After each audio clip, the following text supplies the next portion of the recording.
Vietnam ইতোমধ্যে Asia cup খেলা নিশ্চিত করেছে। বাংলাদেশের চেয়ে র্যাঙ্কিংয়ে ৭৮ ধাপ এগিয়ে। এমন দলের বিপক্ষে অ্যাওয়ে ম্যাচে বাংলাদেশ 0-3 গোলে হেরেছে। ম্যাচ পরবর্তী সংবাদ সম্মেলনে বাংলাদেশ দলের Spanish head coach Javier Cabrera অবশ্য বলেছেন, খেলার বিচারে নাকি দুই দল কাছাকাছিই ছিল। বাংলাদেশ দলের কোচ ক্যাবরেরা বলেন, সত্যি বলতে আমি মনে করি আমরা তাদের খুব কাছাকাছিই ছিলাম। আমরা যা দেখেছি, মূল পার্থক্যটা সম্ভবত তাদের ও আমাদের ফিনিশিংয়ের মধ্যেই ছিল। তারা যেভাবে নিজেদের পাওয়ার সুযোগগুলো কাজে লাগিয়েছে, অন্যদিকে আমাদেরও সুযোগ ছিল।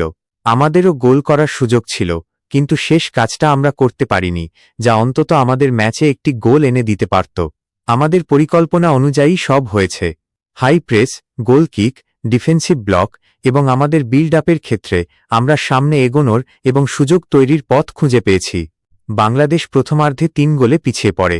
দ্বিতীয়ার্ধে অবশ্য কোনো গোল হজম করেনি। তাই কোচ প্রথমার্ধের ব্যবচ্ছেদে না গিয়ে দ্বিতীয়ার্ধের পারফরম্যান্সকেই হাইলাইটস করেছেন।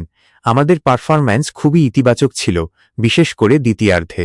কিন্তু আজকের এই পরীক্ষা থেকে আমরা নিশ্চিতভাবে যা শিখেছি তা হল, এই মানের দলের বিপক্ষে আজকে আমরা যে ভুলগুলো করেছি তার মাসুল সবসময় ম্যাচ হেরেই দিতে হবে।